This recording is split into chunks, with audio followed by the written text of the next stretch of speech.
Capítulo 12. O currículo do Espírito Santo. O julgamento do Espírito Santo. Foi dito a ti para não fazer com que o erro seja real, e o caminho para isso é muito simples. Se queres acreditar no erro, terás que torná-lo real, porque ele não é verdadeiro. Mas a verdade é real em seu próprio direito, e para acreditar na verdade, tu não tens que fazer nada. Compreende que não respondes a nada diretamente, mas a tua interpretação das coisas. A tua interpretação vem a ser, então, a justificativa para a resposta. E por isso que analisar os motivos dos outros te é prejudicial.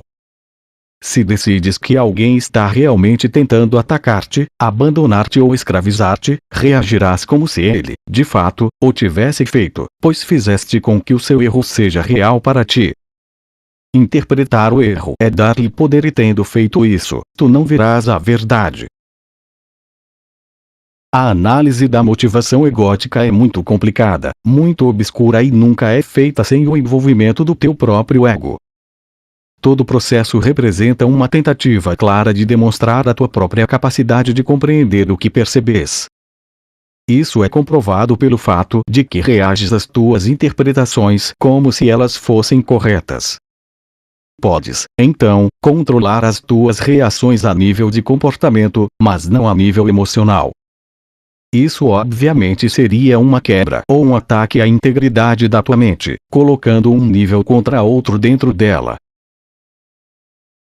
Existe apenas uma interpretação de qualquer motivação que faz sentido. E porque é o julgamento do Espírito Santo, não requer nenhum esforço da tua parte. Todo pensamento de amor é verdadeiro.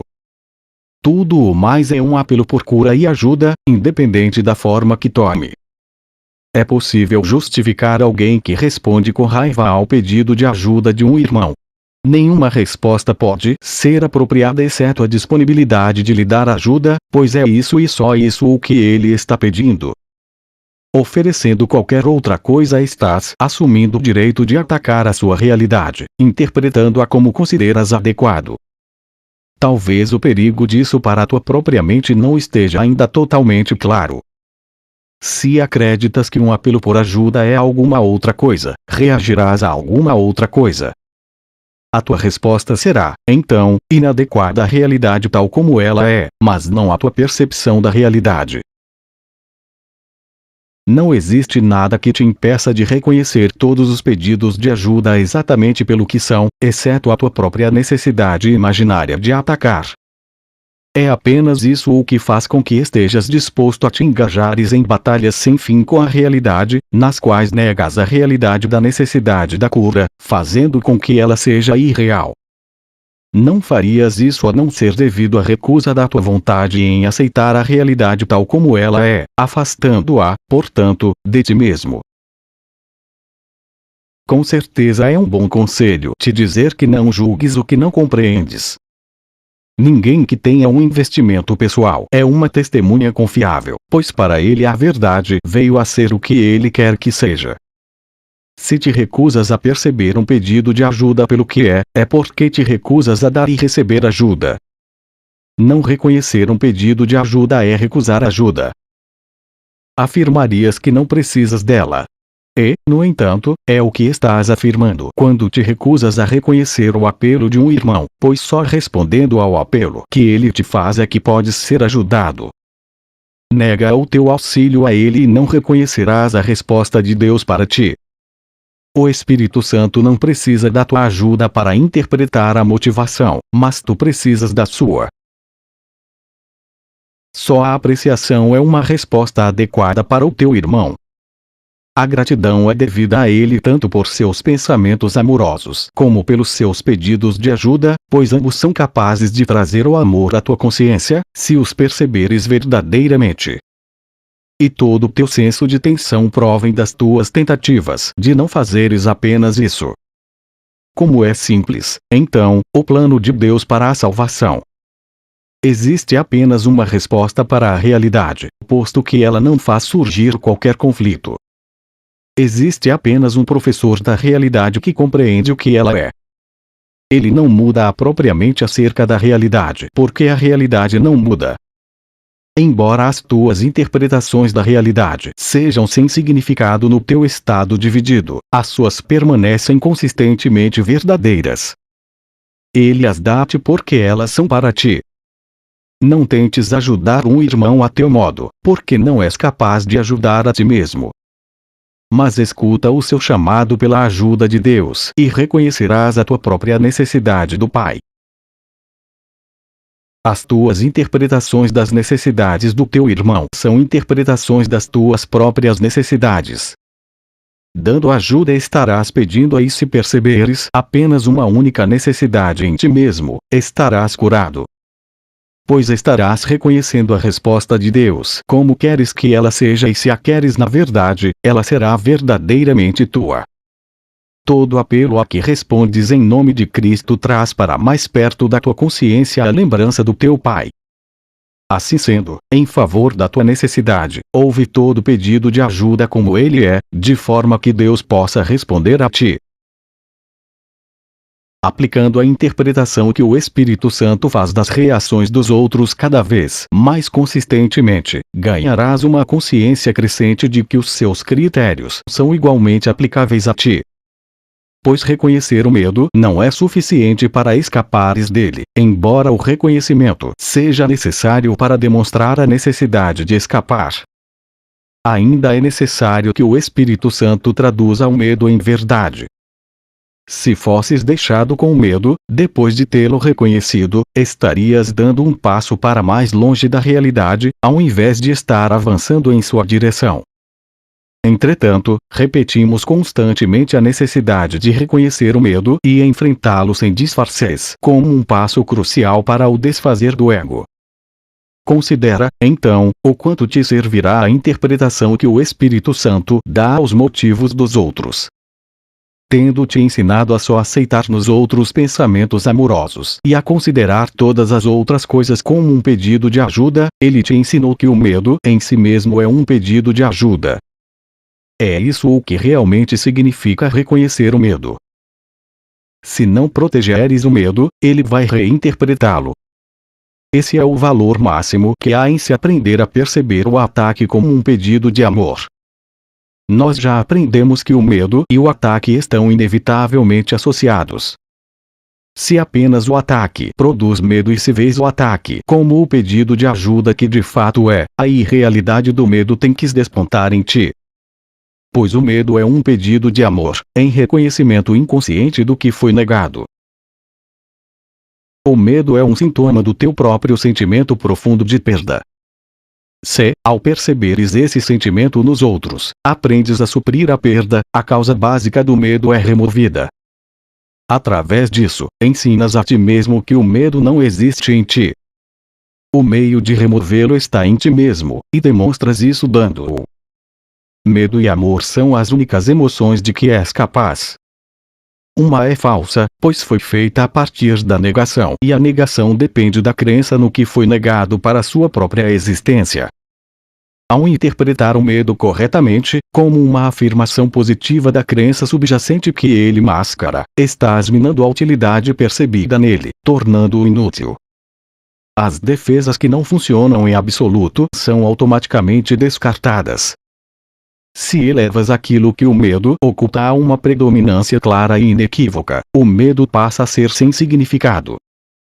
Negaste o poder do medo de ocultar o amor, que era o seu único propósito. O véu com o qual encobriste a face do amor desapareceu. Se queres olhar para o amor, que é a realidade do mundo, o que poderias fazer de melhor além de reconhecer em todas as defesas contra ele, o apelo subjacente por ele? E como poderias aprender melhor a realidade do amor além de responder a esse apelo dando amor? A interpretação que o Espírito Santo faz do medo dissipa, pois a consciência da verdade não pode ser negada. Assim o Espírito Santo substitui o medo por amor e traduz o erro em verdade. E assim tu aprenderás com ele como substituir o teu sonho de separação pelo fato da unidade. Pois a separação é apenas a negação da união e, corretamente interpretada, atesta o teu conhecimento eterno de que a união é verdadeira. O caminho para lembrar-se de Deus. milagres são meramente a tradução da negação em verdade. Se amar a si mesmo é curar a si mesmo, aqueles que estão doentes não amam a si próprios. Portanto, estão pedindo o amor que os curaria, mas que estão negando a si mesmos. Se conhecessem a verdade acerca de si mesmos, não poderiam estar doentes. A tarefa do trabalhador de milagres vem a ser, então, negar a negação da verdade. Os doentes têm que curar a si mesmos, pois a verdade está neles. No entanto, tendo-a obscurecido, a luz em outra mente tem que brilhar nas suas, porque essa luz é deles. A luz brilha neles com a mesma intensidade, apesar da densidade do nevoeiro que a obscurece. Se não deres ao nevoeiro nenhum poder para obscurecer a luz, ele não terá nenhum. Pois, ele só tem poder se o Filho de Deus o der. Ele próprio precisa retirar esse poder, lembrando-se que todo o poder é de Deus. Podes lembrar-te disso por toda a filiação. Não permitas a teu irmão que ele não se lembre, pois o seu esquecimento é o teu. Mas a tua lembrança é a sua, pois não se pode lembrar de Deus sozinho. É isso que tens esquecido. Perceber a cura do teu irmão como a tua própria é, assim, o caminho para lembrar-te de Deus. Pois esqueceste os teus irmãos com ele e a resposta de Deus para o teu esquecimento não é senão o caminho para a lembrança. Percebe na doença apenas mais um pedido de amor e oferece ao teu irmão aquilo que ele acredita que não é capaz de oferecer a si mesmo. Qualquer que seja a doença, existe apenas um remédio. Tu te tomarás íntegro na medida em que tornas íntegro, pois perceber na doença um apelo à saúde é reconhecer no ódio o pedido de amor. E dar a um irmão o que ele realmente quer é oferecer a mesma coisa a ti mesmo, pois é a vontade do teu Pai que conheças o teu irmão como a ti mesmo. Responde ao pedido de amor do teu irmão e o teu é respondido. A cura é o amor de Cristo por seu Pai e por si mesmo. Lembra-te do que foi dito sobre as percepções assustadoras das crianças pequenas, que as aterrorizam porque elas não as compreendem. Se pedem esclarecimento e o aceitam, seus medos desaparecem. Mas, se escondem os seus pesadelos, os guardarão. É fácil ajudar uma criança incerta, posto que ela reconhece que não compreende o que significam as próprias percepções. Todavia, tu acreditas que, de fato, compreendes as tuas. Pequena criança, estás escondendo a tua cabeça debaixo dos pesados cobertores que estendeste sobre ti mesma. Estás escondendo os teus pesadelos na escuridão da tua própria certeza falsa e recusando-te a abrir os olhos e olhar para eles. Não vamos guardar pesadelos, pois são oferendas impróprias para Cristo e, portanto, são dádivas impróprias para ti. Tira as cobertas e olha para o que temes. Só a antecipação te amedrontará, pois a realidade do que não existe não pode ser amedrontadora. Não atrasemos isso, pois o teu sonho de ódio não te deixará sem uma ajuda e a ajuda está aqui. Aprende a ficar quieto no meio do tumulto, pois a quietude é o fim do sofrimento e essa é a jornada para a paz. Olha diretamente para cada imagem que surgir para te atrasar, pois a meta é inevitável porque é eterna. A meta do amor não é senão o teu direito e te pertence apesar dos teus sonhos. Ainda queres o que é a vontade de Deus, e nenhum pesadelo é capaz de derrotar uma criança de Deus em seu propósito. Pois o teu propósito te foi dado por Deus, e tens que realizá-lo porque é a vontade de Deus. Desperta e lembra-te do teu propósito, pois é tua vontade fazer isso. O que foi realizado para ti tem que ser teu. Não permitas que o teu ódio se interponha no caminho do amor, pois nada pode superar o amor de Cristo por seu Pai ou o amor de seu Pai por ele. Mais um pouco e tu me verás, pois eu não estou escondido, porque tu estás te escondendo. Eu despertar-te-ei tão seguramente quanto despertei a mim mesmo, pois despertei por ti. Na minha ressurreição está a tua liberação. Nossa missão é escapar da crucificação, não da redenção. Confia na minha ajuda, pois eu não caminhei sozinho e caminharei contigo, assim como nosso Pai caminhou comigo. Tu não sabes que eu caminhei com ele em paz. E isso não significa que a paz vem conosco nesta jornada. No amor perfeito não existe medo. Nós só estaremos fazendo com que seja perfeito para ti o que já é perfeito em ti. Não tens medo do desconhecido, mas sim do conhecido. Não vais falhar na tua missão porque eu não falhei na minha. Dá-me apenas um pouco de confiança em nome da confiança plena que eu tenho em ti. Nós realizaremos facilmente a meta da perfeição juntos. Pois a perfeição é e não pode ser negada. Negar a negação da perfeição não é tão difícil quanto negar a verdade, e o que nós podemos realizar juntos terá crédito quando tu vires como já tendo sido realizado. Tu, que tentaste banir o amor, não tiveste êxito, mas tu que escolheste banir o medo, não podes deixar de ter sucesso. O Senhor é contigo, embora não o saibas. Porém, o teu Redentor vive e está para sempre em ti, na paz da qual ele foi criado. Não trocarias a consciência do medo por essa consciência? Quando nós tivermos superado o medo, não escondendo-o, não minimizando-o, não negando seu impacto total de forma alguma, é isso o que realmente verás. Não podes deixar de lado os obstáculos à visão real sem olhar para eles, pois deixar de lado significa julgar de forma contrária. Se olhares, o Espírito Santo julgará, e ele julgará verdadeiramente. No entanto, ele não pode dissipar com seu brilho aquilo que mantens escondido, porque não o ofereceste a ele e ele não pode tirá-lo de ti. Nós estamos, por conseguinte, embarcando em um programa organizado, bem estruturado e cuidadosamente planejado, com o objetivo de aprender como oferecer ao Espírito Santo tudo o que não queres.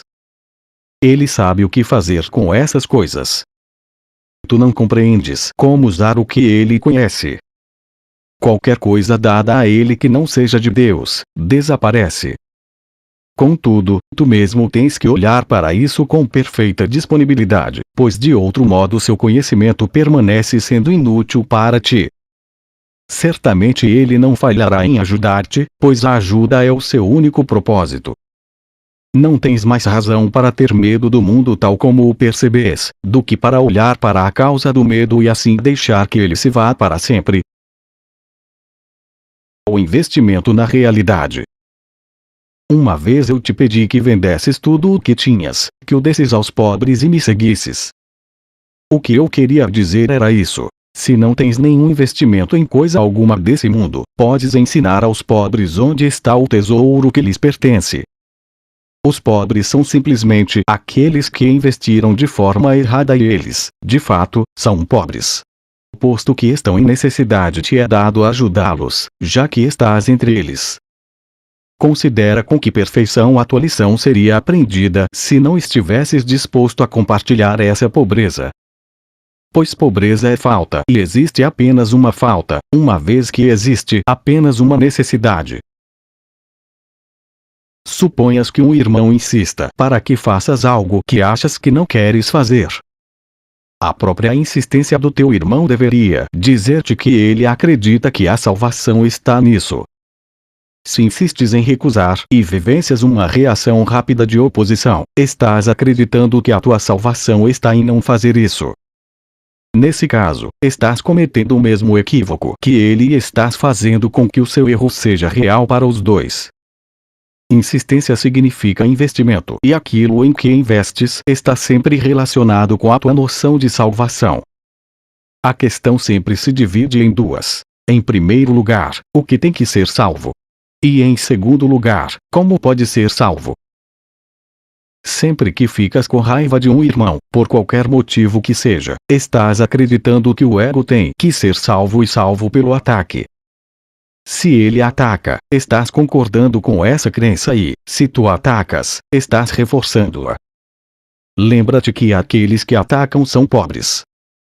A pobreza dos teus irmãos pede dádivas, não mais empobrecimento. Tu, que poderias ajudá-los, com certeza estás agindo de maneira destrutiva se aceitas a sua pobreza como tua. Se não tivesses investido como eles, nunca te ocorreria não ver a necessidade dos teus irmãos. Reconhece o que não importa, e se os teus irmãos te pedem algo ultrajante, faze, precisamente porque não importa. Recusa e a tua oposição estabelece que isso importa para ti. Contudo, foi apenas tu que fizeste com que o pedido fosse ultrajante e todo pedido de um irmão é para ti. Por que insistirias em negar-lhe? Pois fazê-lo é negar a ti mesmo e empobrecer a ambos. Ele está pedindo salvação assim como tu. A pobreza é do ego e nunca de Deus. Nenhum pedido ultrajante pode ser feito a alguém que reconhece o que tem valor e não quer aceitar nenhuma outra coisa. A salvação é para a mente e é obtida através da paz. Essa é a única coisa que pode ser salva e esse o único caminho para salvá-la. Qualquer resposta, que não seja o amor, nasce de uma confusão a respeito do que e do como da salvação, e essa é a única resposta. Nunca percas isso de vista e nunca te permitas acreditar, mesmo por um instante, que existe outra resposta. Pois com certeza irás colocar-te entre os pobres, que não compreendem que vivem na abundância e que a salvação já veio. Identificar-se com o ego é atacar a si mesmo e tornar-se pobre. É por isso que cada um que se identifica com o ego se sente destituído. O que ele vivencia, então, é depressão ou raiva, porque o que fez foi trocar o amor ao seu ser pelo ódio a si mesmo, fazendo com que tenha medo de si próprio. Ele não se dá conta disso. Mesmo se está completamente ciente da ansiedade, não percebe a fonte do problema como a sua própria identificação com o ego e sempre tenta lidar com isso fazendo algum tipo de arranjo insano com o mundo. Ele sempre percebe esse mundo como algo exterior a ele, pois isso é crucial ao seu ajustamento. Ele não reconhece que faz esse mundo, pois fora dele não existe qualquer mundo. Se apenas os pensamentos amorosos do Filho de Deus são a realidade do mundo, o mundo real tem que estar em sua mente. Seus pensamentos insanos, também, têm que estar em sua mente, mas ele não é capaz de tolerar um conflito interno dessa magnitude. Uma mente dividida está em perigo e o reconhecimento de que ela abrange pensamentos completamente opostos dentro de si é intolerável. Por conseguinte, a mente projeta a divisão e não a realidade. Tudo que percebes como um mundo exterior é meramente a tua tentativa de manter a tua identificação com o ego, pois todos acreditam que a identificação é salvação. No entanto, considera o que tem acontecido, pois pensamentos de fato têm consequências para aquele que os pensa. Tu entraste em conflito com o mundo conforme o percebes, porque pensas que ele te é antagônico. Isso é uma consequência necessária do que tens feito. Tens projetado para fora o que é antagônico ao que está dentro e, portanto, terias que perceber as coisas desse modo. E por isso que tens que reconhecer que o teu ódio está em tua mente e não fora dela antes de poderes livrar-te dele. E é por isso que tens que livrar-te do teu ódio antes de poderes perceber o mundo tal como realmente é. Eu já disse que Deus tanto amou o mundo que o deu a seu Filho único. Deus, de fato, ama o mundo real e aqueles que percebem essa realidade não podem ver o mundo da morte. Pois a morte não pertence ao mundo real, no qual todas as coisas refletem o eterno. Deus te deu o mundo real em troca daquele que fizeste a partir da tua mente dividida, e que é o símbolo da morte. Pois se realmente pudesse separar-te da mente de Deus, tu morrerias. O mundo que percebes é um mundo de separação. Talvez estejas disposto a aceitar até mesmo a morte para negar o teu pai. Entretanto, ele não quis que fosse assim e por isso não é assim. Ainda não podes ter uma vontade contrária à sua e é por isso que não tens controle sobre o mundo que fizeste. Não é um mundo de vontade porque é governado pelo desejo de ser diferente de Deus, e esse desejo não é vontade. O mundo que fizeste é, portanto, totalmente caótico, governado por leis arbitrárias, sem sentido e sem qualquer significado. Pois é feito de coisas que não queres, projetadas a partir da tua mente porque tens medo delas. Entretanto, esse mundo está apenas na mente daquele que o fez, junto com a sua salvação real. Não acredites que ele esteja fora de ti, pois só reconhecendo onde ele está terás controle sobre ele. Pois tu, na realidade, tens controle sobre a tua mente, já que a mente é um mecanismo da decisão. Se reconheceres que todo o ataque que percebes está em tua própria mente e em nenhum outro lugar, terás afinal localizado a fonte do ataque e ali onde ele começa tem que terminar. Pois nesse mesmo lugar está também a salvação. É lá o altar de Deus onde Cristo habita. Tu profanaste o altar, mas não o mundo. No entanto, Cristo colocou a expiação sobre o altar para ti. Traze a esse altar as tuas percepções do mundo, pois é o altar a verdade. Lá terás a tua visão mudada e lá aprenderás a ver verdadeiramente. Deste lugar, onde Deus e seu Filho habitam em paz e onde tu és bem-vindo, olharás para fora em paz e contemplarás o mundo verdadeiramente. Contudo, para achares o lugar, tens que abandonar o teu investimento no mundo conforme o projetas, permitindo ao Espírito Santo estender o mundo real para ti a partir do altar de Deus. Buscar e achar. O ego está certo de que o amor é perigoso e esse é sempre o seu ensinamento central. Ele nunca coloca isso desse modo, pelo contrário, todo aquele que acredita que o ego é a salvação parece estar intensamente engajado na busca do amor. Todavia, o ego, embora encoraje ativamente a busca do amor, tem uma cláusula: não o aches. Seus ditames podem ser então simplesmente resumidos dessa forma: busca e não o aches.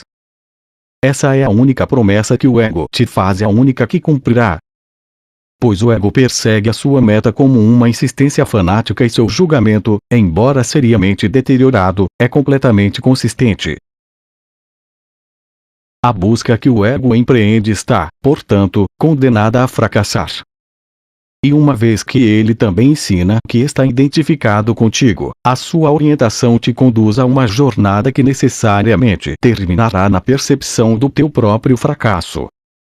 Pois o ego não é capaz de amar e na sua busca frenética de amor, está buscando o que tem medo de achar. A busca é inevitável porque o ego é parte da tua mente e devido à sua origem, ele não está totalmente separado ou não se poderia acreditar nele em absoluto. Pois é a tua mente que acredita nele dá existência a ele. Entretanto, é também a tua mente que tem o poder de negar a existência do ego, o que farás com certeza quando reconheceres exatamente qual é a jornada que o ego te induz. Com certeza é óbvio que ninguém quer achar aquilo que iria derrotá-lo totalmente. Sendo incapaz de amar, o ego seria totalmente inadequado na presença do amor, pois não poderia responder de forma alguma. Então, terias que abandonar a orientação do ego, pois ficaria bastante evidente que ele não te ensinou a resposta de que precisas. O ego, portanto, distorcerá o amor e ensinar-te-á que o amor realmente pede as respostas que o ego pode ensinar. Assim sendo, segue o seu ensinamento e buscarás o amor, mas não o reconhecerás. Reconheces que o ego precisa te induzir a uma jornada que não pode conduzir senão a um sentimento de futilidade e depressão? Buscar e não achar dificilmente traz alegria. É essa a promessa que queres manter. O Espírito Santo te oferece outra promessa, uma promessa que conduzirá à alegria. Pois a sua promessa sempre é buscar e achareis, e, sob a sua orientação, não podes ser derrotado. A sua jornada é uma realização e a meta que ele coloca diante de ti, ele te dará. Pois ele jamais enganará o Filho de Deus a quem ama com o amor do Pai. Tu irás empreender uma jornada, pois não estás em casa nesse mundo. Irás buscar o teu lar, reconhecendo ou não onde ele está. Se acreditas que está fora de ti, a busca será fútil, pois estarás buscando onde ele não está. Tu não te lembras como olhar para dentro, pois não acreditas que lá é o teu lar. No entanto, o Espírito Santo lembra-se por ti e ele te guiará ao teu lar porque é essa a sua missão. À medida que ele cumpre a sua missão, ele te ensinará a tua, pois a tua missão é a mesma que a sua. Ao guiar teus irmãos ao lar, estás apenas seguindo-o.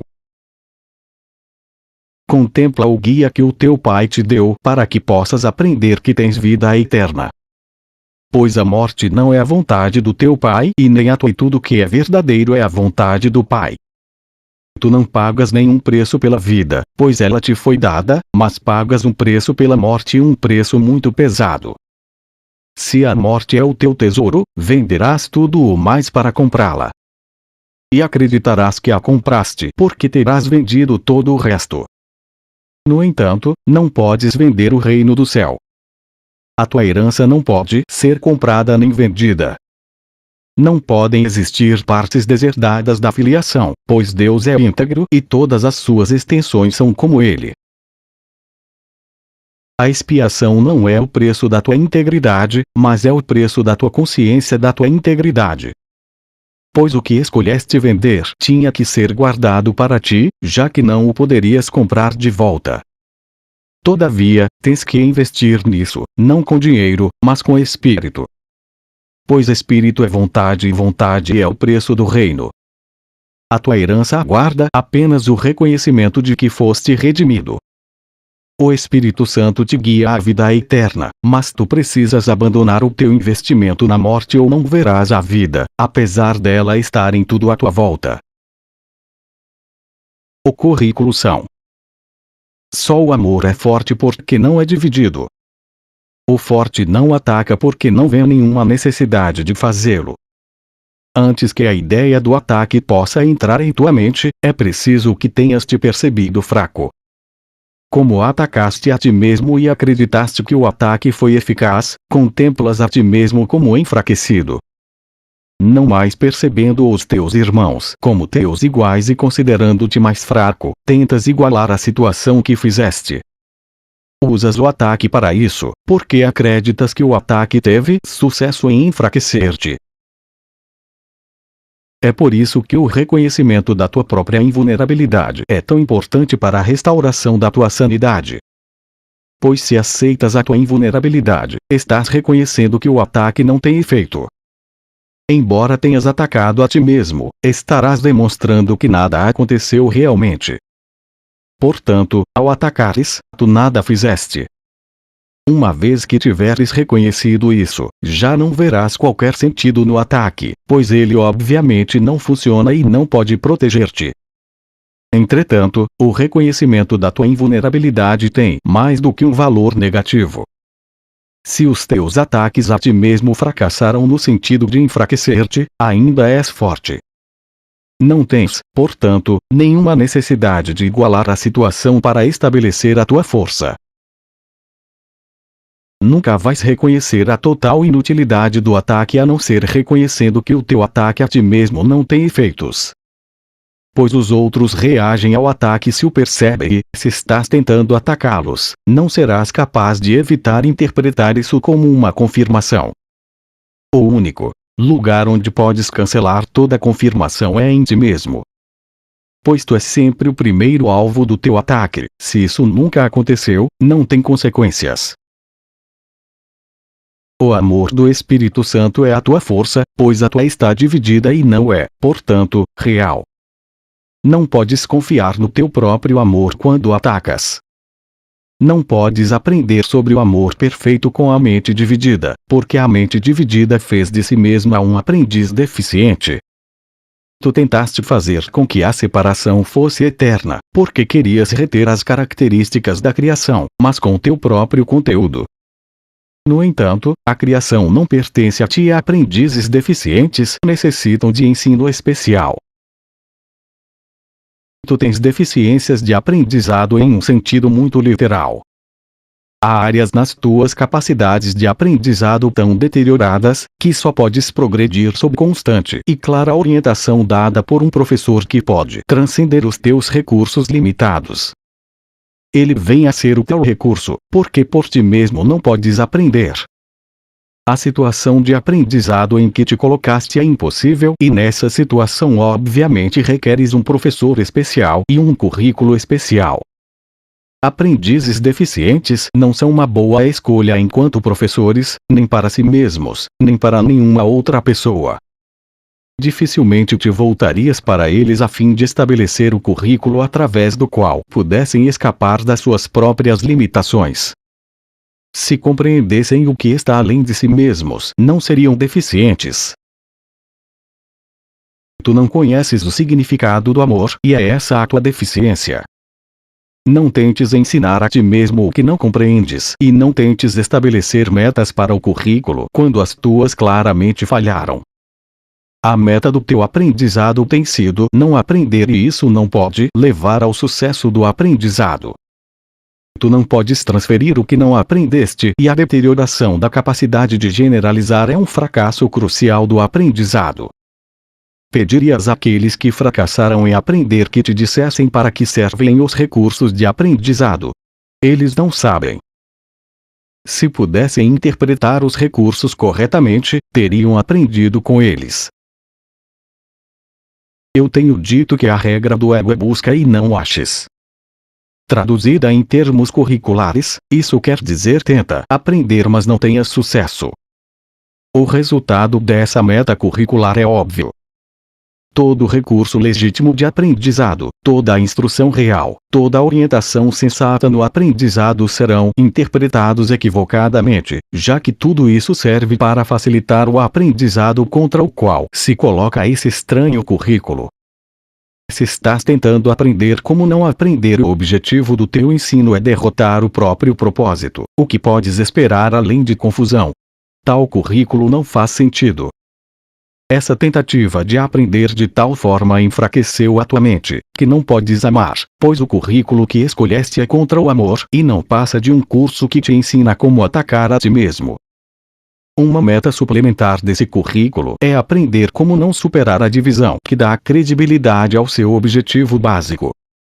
E tu não superarás a divisão desse currículo, pois todo o teu aprendizado estará a favor disso. Todavia, a tua mente protesta contra o teu aprendizado, assim como o teu aprendizado protesta contra a tua mente. E assim lutas contra qualquer aprendizado e tens sucesso, pois é isso o que queres. Mas talvez não reconheças, mesmo agora, que existe algo que queres aprender e que podes aprender porque é tua escolha fazê-lo. Tu, que tens tentado aprender o que não queres, deves te encorajar, pois embora o currículo que estabeleceste para ti mesmo seja, de fato, deprimente, é apenas ridículo se olhares para ele. Será possível que o caminho para alcançar uma meta seja não atingi-la? Demite-te agora mesmo do cargo de professor de ti mesmo. Essa demissão não conduzirá à depressão. É meramente o resultado de uma apreciação honesta daquilo que ensinaste a ti mesmo e dos efeitos do aprendizado que daí resultaram. Sob as condições apropriadas de aprendizado, que tu não podes prover nem compreender, tornar-te-ás um excelente aluno e um excelente professor.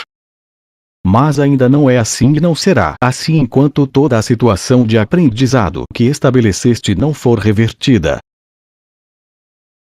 O teu potencial de aprendizado, propriamente compreendido, é ilimitado porque vai conduzir-te a Deus. Tu podes ensinar o caminho até ele e aprendi-lo, seguindo o professor que conhece o caminho até ele e compreende o seu currículo para aprendi-lo. O currículo não contém ambiguidade alguma, porque a meta não é dividida e o meio e o fim estão em pleno acordo. Só tens que oferecer atenção, uma atenção que não seja dividida. Tudo o mais te será dado. Pois na realidade queres aprender corretamente e nada pode se opor à decisão do Filho de Deus. O seu aprendizado é tão ilimitado quanto ele. A visão de Cristo. O ego está tentando ensinar-te como ganhar todo mundo e perder a tua própria alma. O Espírito Santo te ensina que não podes perder a tua alma e que não há ganho no mundo, pois em si mesmo não há nada que seja proveitoso no mundo. Investir sem lucrar seguramente é empobrecer a ti mesmo e as despesas são altas.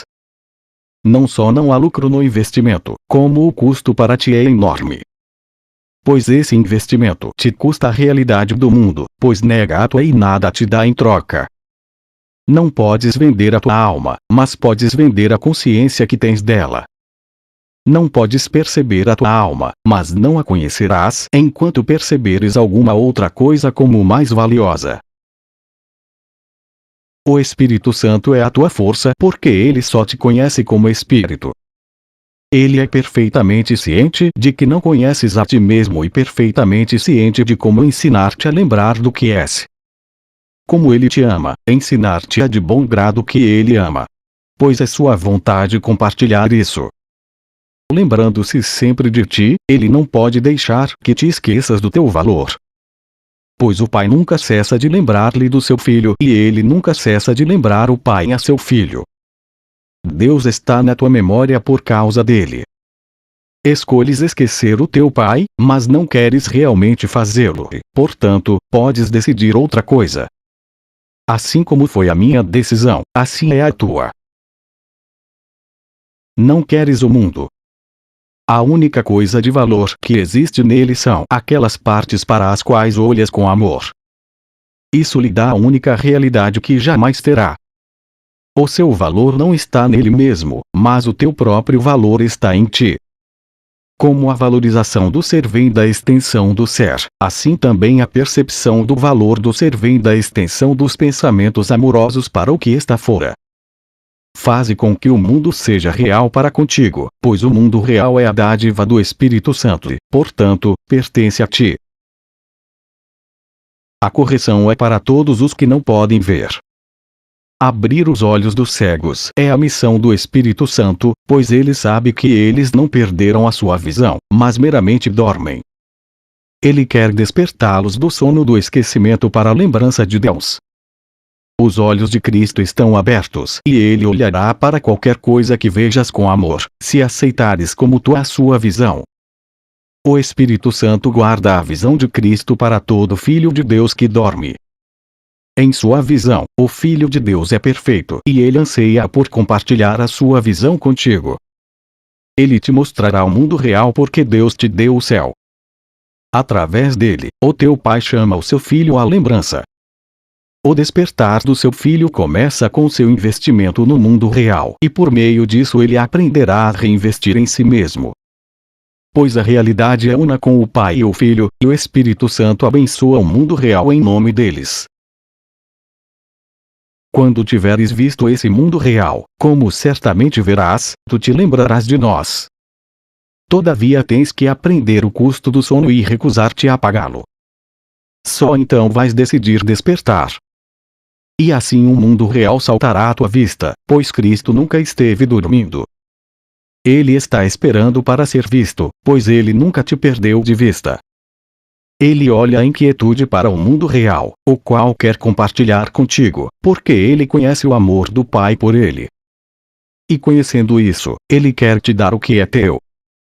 Em perfeita paz ele te espera no altar de seu Pai, oferecendo o amor do Pai a ti na luz serena da bênção do Espírito Santo. Pois o Espírito Santo conduzirá cada um para sua casa e para o seu Pai, onde Cristo espera como seu ser. Toda criança de Deus é una em Cristo, pois o que ela é está em Cristo, assim como o que Cristo é está em Deus. O amor de Cristo por ti é o seu amor por seu Pai, que ele conhece porque conhece o amor do seu Pai por ele. Quando o Espírito Santo afinal tiver te conduzido Cristo, no altar ao seu Pai, a percepção fundia-se-á em conhecimento, porque a percepção veio a ser tão santa que sua transferência à santidade é simplesmente a sua extensão natural. O amor transfere-se ao amor sem nenhuma interferência, pois os dois são um só. À medida em que percebes cada vez mais elementos comuns em todas as situações, a transferência do treinamento sob a orientação do Espírito Santo aumenta e vem a ser generalizada. Gradualmente, aprendes a aplicá-la a todas as pessoas e a todas as coisas, pois a possibilidade de sua aplicação é universal. Quando isso tiver sido realizado, a percepção e o conhecimento vêm a ser tão similares que compartilham a unificação das leis de Deus. O que é um não pode ser percebido como separado e a negação da separação é a reafirmação do conhecimento. No altar de Deus, a santa percepção do Filho de Deus vem a ser tão iluminada que a luz flui para ela e o Espírito do Filho de Deus brilha na mente do Pai e vem a ser um com ela. Muito gentilmente Deus brilha sobre si mesmo, amando a extensão de si mesmo que é o seu Filho. O mundo não tem propósito à medida em que se funde com o propósito de Deus. Pois o mundo real silenciosamente deslizou para o céu, onde tudo o que é eterno sempre esteve. Lá o Redentor e os redimidos unem-se no amor perfeito de Deus e de uns pelos outros. O céu é a tua casa e sendo em Deus tem que ser também em ti. Olhar para dentro.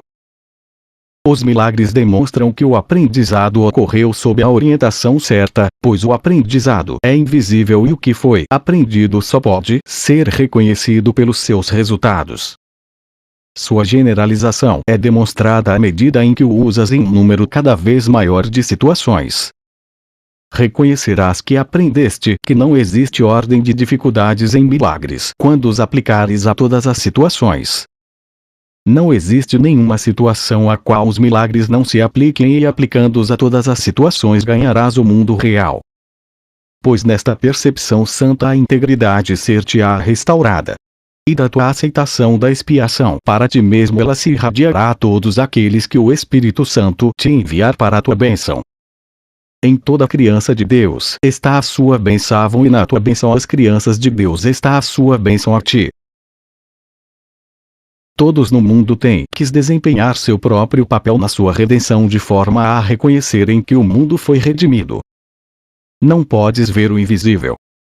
Entretanto, se vires os seus efeitos, terás o conhecimento de que ele não pode deixar de estar presente. Por perceberes o que ele faz, reconheces o que ele é. E pelo que ele faz, aprendes o que ele é. Não podes ver as tuas forças, mas adquires confiança no fato de que elas existem à medida em que te capacitam a agir. E os resultados das tuas ações tu podes ver. O Espírito Santo é invisível, mas podes ver os resultados da sua presença e através deles aprenderás que ele está presente. O que ele te capacita a fazer, com toda a clareza não é desse mundo, pois milagres violam todas as leis da realidade conforme esse mundo a julga. Todas as leis de tempo e espaço, de magnitude e massa são transcendidas, pois o que o Espírito Santo te capacita a fazer está claramente além de todas elas. Percebendo os seus resultados, compreenderás aonde ele tem que estar e finalmente conhecerás o que ele é. Não podes ver o Espírito Santo, mas podes ver as suas manifestações. E a não ser que as vejas, não reconhecerás que ele está presente. Milagres são as suas testemunhas e falam pela sua presença. O que não podes ver só vem a ser real para ti através das testemunhas que falam a favor disso. Pois podes estar ciente do que não podes ver, isso pode vir a ser indiscutivelmente real para ti à medida em que a presença disso vem a se manifestar através de ti. Faze o trabalho do Espírito Santo, pois tu compartilhas a sua função. Como a tua função no céu é a criação, assim a tua função na terra é a cura. Deus compartilha a sua função contigo no céu e o Espírito Santo compartilha a dele contigo na terra. Enquanto acreditares que tens outras funções, nessa medida necessitarás de correção. Pois essa crença é a destruição da paz, uma meta que está em oposição direta ao propósito do Espírito Santo. Tu vês o que esperas e esperas o que convidas. A tua percepção é o resultado do teu convite, vindo-te em função do que pediste. De quem são as manifestações que queres ver? De que presença queres ser convencido? Pois acreditarás naquilo que manifestas e do mesmo modo como olhas para o que está fora de ti, verás o que está dentro. Dois modos de olhar para o mundo estão na tua mente e a tua percepção vai refletir a orientação que escolheste. Eu sou a manifestação do Espírito Santo e, quando me vires, será porque o terás convidado. Pois ele te enviará as suas testemunhas se apenas olhares para elas. Lembra-te sempre que vês aquilo que buscas, pois o que buscas, tu acharás. O ego acha o que busca e só isso. Ele não acha o amor, pois não é isso o que está buscando. No entanto, buscar e achar são a mesma coisa, e se buscas duas metas, tu as acharás, mas não reconhecerás nenhuma das duas. Pensarás que elas são a mesma porque queres ambas. A mente sempre luta pela integração, e se ela está dividida e quer manter a divisão, ainda acreditará que tem uma única meta, fazendo com que pareça ser uma só. Eu disse anteriormente que o que projetas ou estendes depende de ti, mas tens que fazer uma coisa ou outra, pois essa é uma lei da mente e tens que olhar para dentro antes de olhar para a região autônoma fora. Conforme olhas para dentro, escolhes o guia para o teu modo de ver. E então olhas para fora e contemplas as suas testemunhas. É por isso que achas o que buscas. O que queres em ti mesmo tu farás com que seja manifestado e o aceitarás do mundo, porque o puseste lá por querer que fosse assim. Quando pensas que estás projetando o que não queres, ainda assim é porque, de fato, o queres. Isso conduz diretamente à dissociação, pois representa a aceitação de duas metas, cada uma percebida em um local diferente, uma separada da outra, porque tu as fizeste diferentes. A mente, então, vê o mundo dividido fora de si mesma, mas não dentro. Isso dá a ela uma ilusão de integridade e a capacita a acreditar que está perseguindo uma única meta. No entanto, enquanto perceberes o mundo dividido, não estás curado.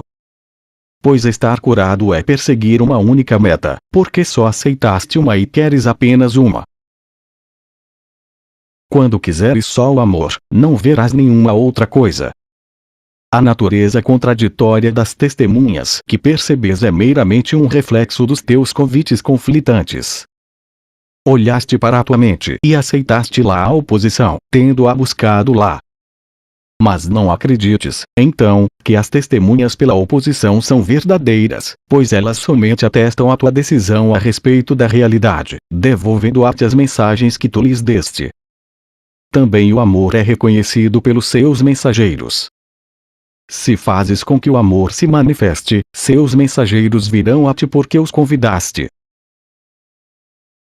O poder de decisão é a única liberdade que te restou como prisioneiro desse mundo. Podes decidir vê-lo de modo certo. O que fizeste dele não é a sua realidade, pois a sua realidade é só o que tu lhe dás. Não podes realmente dar nada que não seja amor a ninguém ou a coisa alguma, nem podes realmente receber deles nada que não seja amor. Se pensas que recebeste qualquer outra coisa, isso se deve ao fato de teres olhado para dentro e pensado ter visto o poder de dar alguma outra coisa dentro de ti. Foi apenas essa decisão que determinou o que achaste, pois foi a decisão pelo que buscavas. Tu tens medo de mim porque olhaste para dentro e tens medo do que viste. No entanto, não poderias ter visto a realidade, pois a realidade da tua mente é a mais bela das criações de Deus. Vinda apenas de Deus, seu poder e sua grandeza só poderiam te trazer paz se realmente tivesses olhado para ela. Se estás com medo, é porque viste alguma coisa que não está lá. Entretanto, naquele mesmo lugar, poderias ter olhado para mim e para todos os teus irmãos na segurança perfeita da mente que nos criou. Pois nós estamos lá, na paz do Pai, cuja vontade é estender a sua paz através de ti. Quando tiveres aceito a tua missão de estender a paz, acharás a paz, pois fazendo com que ela se manifeste, tu a verás. Suas testemunhas santas irão cercar-te porque as terás chamado e elas virão a ti. Eu ouvi o teu chamado e te respondi, mas não é tua vontade olhar para mim nem ouvir a resposta que buscavas. Isso acontece porque ainda não queres apenas isso. Entretanto, à medida que venho a ser mais real para ti, aprenderás que queres apenas isso. E verás a mim quando olhares para dentro e nós olharemos para o mundo real juntos. Através dos olhos de Cristo, só o mundo real existe e só o mundo real pode ser visto. Assim como decides, tu verás. E tudo o que vês só testemunha a tua decisão. Quando olhares para dentro e vires a mim, será porque terás decidido manifestar a verdade. e à medida em que a manifestas, tu a verás tanto fora quanto dentro. Tu a verás fora porque a viste em primeiro lugar dentro. Tudo que contemplas fora é um julgamento do que contemplaste dentro. Se for o teu julgamento, ele estará errado, pois o julgamento não é a tua função. Se for o julgamento do Espírito Santo, estará certo, pois o julgamento é a sua função. Compartilhas a sua função somente julgando como ele julga, sem reservar absolutamente nenhum julgamento para ti mesmo. Tu julgarás contra ti, mas ele julgará a favor de ti. Lembra-te, então, que sempre que olhas para fora e reages desfavoravelmente ao que vês, tu te julgaste indigno e te condenaste à morte. A pena de morte é a meta última do ego, pois ele acredita inteiramente que és um criminoso, tão merecedor da morte quanto Deus tem o conhecimento de que és merecedor da vida. A pena de morte nunca deixa a mente do ego, porque é isso o que ele sempre te reserva no final. Querendo matar-te, como expressão final do seu sentimento por ti, ele permite que vivas apenas para esperar a morte. Ele te atormentará enquanto viveres, mas o seu ódio não será satisfeito até que morras. Pois a tua destruição é o único fim em cuja direção ele trabalha e o único fim com o qual ele ficará satisfeito. O ego não é um traidor para com Deus, para quem a traição é impossível. Mas é um traidor para ti, que acreditas ter sido traiçoeiro para com teu pai. E por isso quis desfazer a culpa é uma parte essencial do ensinamento do Espírito Santo. Pois enquanto te sentires culpado estás ouvindo a voz do ego, que te diz que tens sido traiçoeiro para com Deus e mereces, portanto, a morte. Tu pensarás que a morte vem de Deus e não do ego, porque ao confundir-te com o ego, acreditas que queres a morte. E daquilo que queres, Deus não te salva. Quando fores tentado a sucumbir diante do desejo da morte, lembra-te que eu não morri. Tu reconhecerás que isso é verdadeiro quando olhares para dentro e vires a mim. Teria eu superado a morte só para mim? E a vida eterna me teria sido dada pelo Pai a menos que tivesse sido dada também a ti? Quando aprenderes a fazer com que eu seja manifestado, nunca verás a morte. Pois terás olhado para o que não morre em ti mesmo e verás apenas o eterno ao olhares para um mundo lá fora que não pode morrer. A atração do amor pelo amor. Tu realmente acreditas que podes matar o Filho de Deus?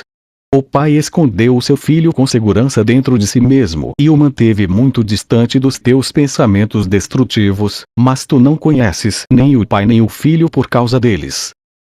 Atacas o mundo real todo dia, a toda hora e a todo minuto e apesar disso estás surpreso por não poderes vê-lo. Se buscas o amor com o fim de atacá-lo, jamais o acharás.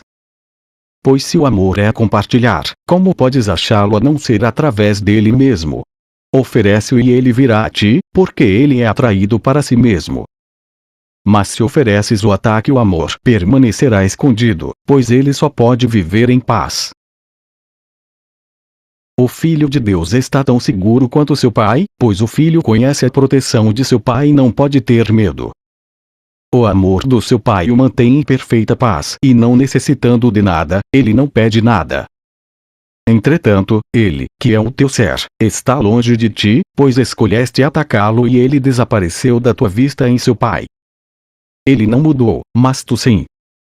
Pois uma mente dividida e todas as suas obras não foram criadas pelo Pai e não poderiam viver no seu conhecimento. Quando fizeste com que fosse visível o que não é verdadeiro, o que é verdadeiro veio a ser invisível para ti. No entanto, não pode ser invisível em si mesmo, pois o Espírito Santo o vê com perfeita clareza. É invisível para ti porque estás olhando para uma outra coisa. No entanto, não cabe a ti decidir o que é visível e o que é invisível, como não cabe a ti decidir o que é a realidade. O que pode ser visto é o que o Espírito Santo vê.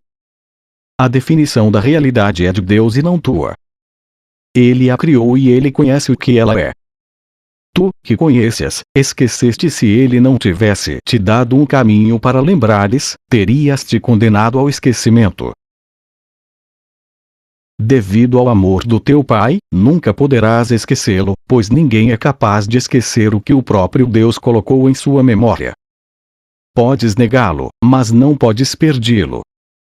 Uma voz responderá a cada questão que perguntares e uma visão corrigirá a percepção de tudo o que vês.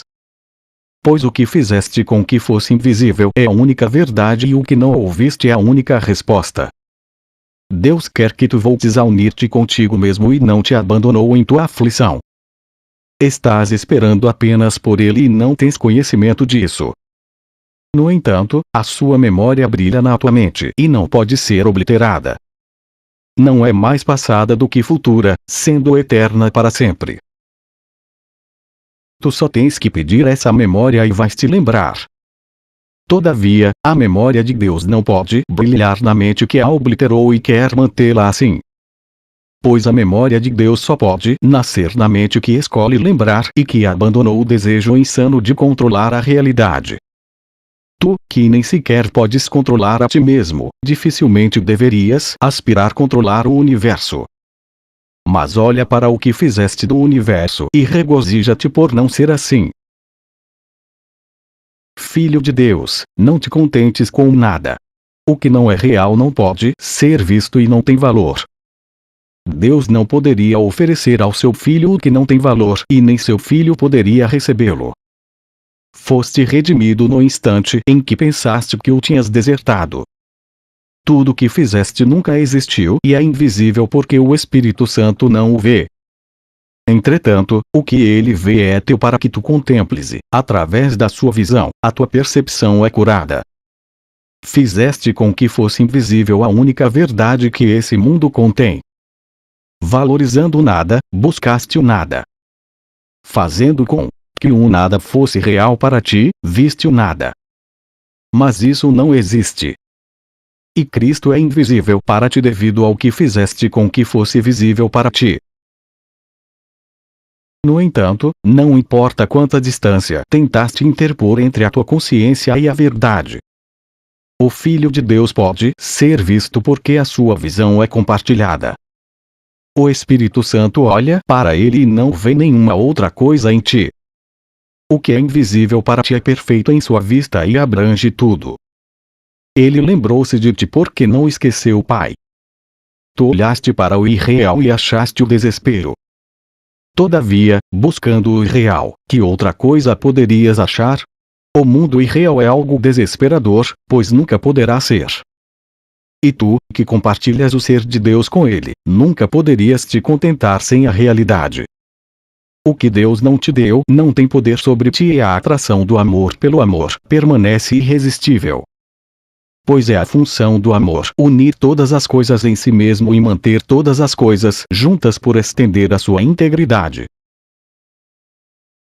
O mundo real te foi dado por Deus em uma troca amorosa pelo mundo que fizeste e pelo mundo que vês. Apenas toma-o das mãos de Cristo e olha para ele. A sua realidade fará com que todas as outras coisas sejam invisíveis, pois contemplá-lo é percepção total. E à medida em que olhas para ele, vais lembrar-te que sempre foi assim. O nada virá a ser invisível, pois afinal terás visto verdadeiramente. A percepção redimida é facilmente traduzida em conhecimento, pois só a percepção é capaz de erro e a percepção nunca existiu. Sendo corrigida, ela dá lugar ao conhecimento, que é para sempre a única realidade. A expiação nada mais é do que o caminho de volta àquilo que nunca foi perdido. Teu pai não poderia ter deixado de amar o seu filho,